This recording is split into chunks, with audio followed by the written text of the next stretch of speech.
नमस्ते प्यारे बच्चों।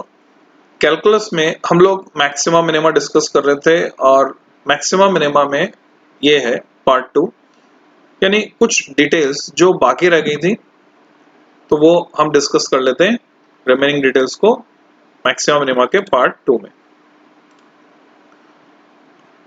लास्ट टर्न पे हमने सीखा जब भी कोई फंक्शन मान लीजिए y जो x के साथ वेरी कर रहा है वो किसी पॉइंट पर x की किसी पर्टिकुलर वैल्यू पर मैक्सिमम या मिनिमम वैल्यू अटेन करता है तो उसको पता लगाने का जो तरीका है वो यही है कि हम कैसे पता लगाएंगे, dy बाई डी एक्स पता करेंगे, यानी रेट उसके चेंज होने की रेट पता करेंगे dy बाई डी एक्स और उसको 0 से इक्वेट कर देंगे। उससे जो x की वैल्यूज आएंगी, मान लीजिए अगर वो x की पावर 1 में है फंक्शन तो x की सिर्फ एक वैल्यू आएगी, x की पावर 2 में फंक्शन है तो x की दो वैल्यूज आएंगी, x की पावर 3 में है फंक्शन तो x की तीन वैल्यूज आएंगी एंड सो ऑन। तो x की जो भी वैल्यूज आई मान लीजिए a b c वो आपने पता कर ली। अब हम क्या पता करते हैं d2y बाई डी एक्स, यानी डबल डिफरेंशिएशन निकालेंगे और x की इन वैल्यूज को उसमें पुट करके देखेंगे। अगर d2y by d x two negative आया तो y जो है वो मैक्सिमम होगा x की उस पर्टिकुलर वैल्यू के लिए, और अगर पॉजिटिव आया तो y मिनिमम होगा x की उस पर्टिकुलर वैल्यू के लिए। ये तो सीखा हमने लास्ट लेक्चर में, पर कई बार क्या होता है बच्चों, ये जो d2y by d x to है, यानी डबल डिफरेंशिएशन, ये निकालना मुश्किल पड़ जाता है, ये आसान नहीं होता है, कॉम्प्लिकेटेड हो जाता है। तो ऐसे सिचुएशन में हमें क्या करना होगा, तो वो अल्टरनेटिव मेथड हम सीखेंगे, alternative to condition 2। Sometimes it is quite laborious and tedious to obtain d2y by dx2, misprinted d2y by dx2. In such case, we can apply the following alternative method, which does not require the actual value of d2y by dx2 and thus simplifies the process. So, कैसे? Y will have a maximum at x equal to a if dy by dx changes its sign from positive to negative, that is, it is positive for values of x slightly less than a। तो particular x equal to a पर हम जांच करना चाहते हैं कि maximum होगा minimum होगा, तो हम a से अगर छोटी वैल्यू डालते हैं, थोड़ी सी छोटी, और dy बाई डी एक्स अगर पॉजिटिव आता है और नेगेटिव आता है अगर हम x इक्वल टू a से थोड़ी सी बड़ी वैल्यू डालते हैं, तो ऐसे सिचुएशन में हम बोलेंगे कि y मैक्सिमा होगा, यानी मैक्सिमम होगा x इक्वल टू a पर, क्योंकि हुआ क्या है, पहले ये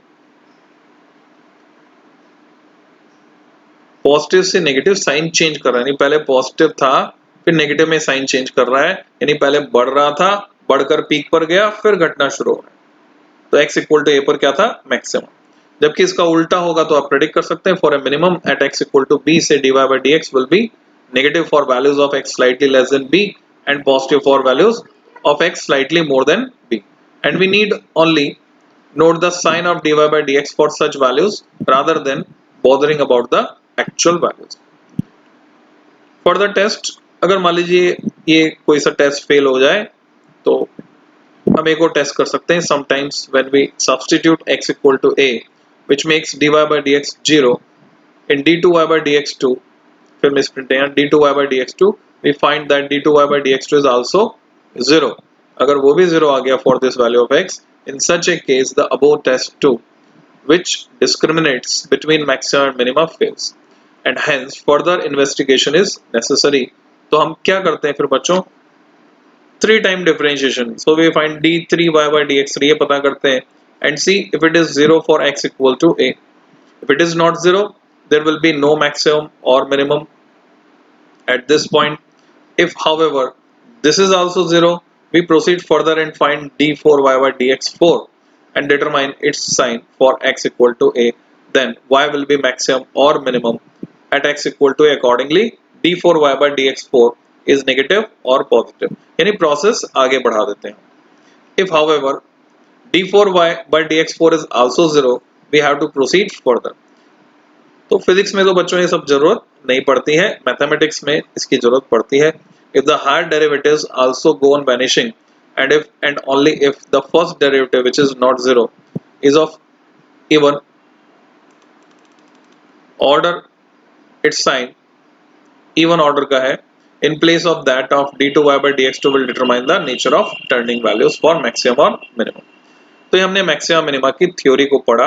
इसके क्वेश्चंस करने से पहले इसकी प्रॉपर्टीज को समराइज करते हैं.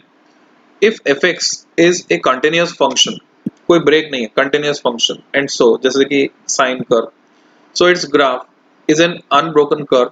The following important properties of its maxima and minima are noteworthy.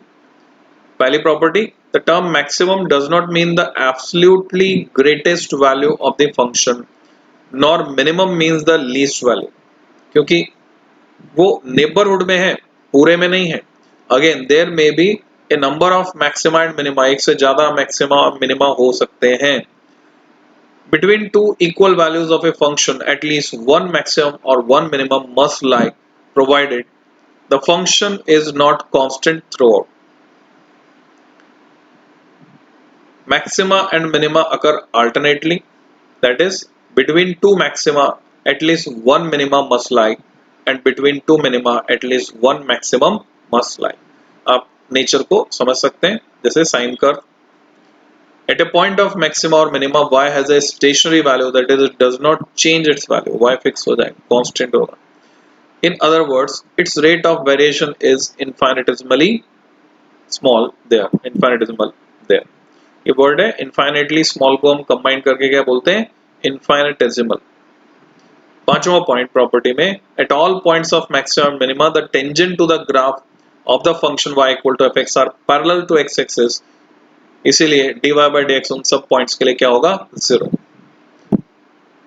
Sometimes after finding the value of x for which dy by dx is 0, besides using the test 2 given in article 3.4 or its alternative, we are in a position to decide about maxima or minima from other consideration also, like some obvious facts or our common sense. In such cases it is usually easy to decide from the problem itself. Question से पता चल जाएगा हमको whether the corresponding value of y is maximum or minimum, क्योंकि question में पूछा ही वही जाता है. आप देखेंगे क्वेश्चन ऐसा होगा, what will be the maximum value, इसका मतलब उस पर फंक्शन मैक्सिमम ही होने वाला है. But unless this is quite obvious, this method should not be resorted to, only to avoid the second test because of its tediousness and difficulty.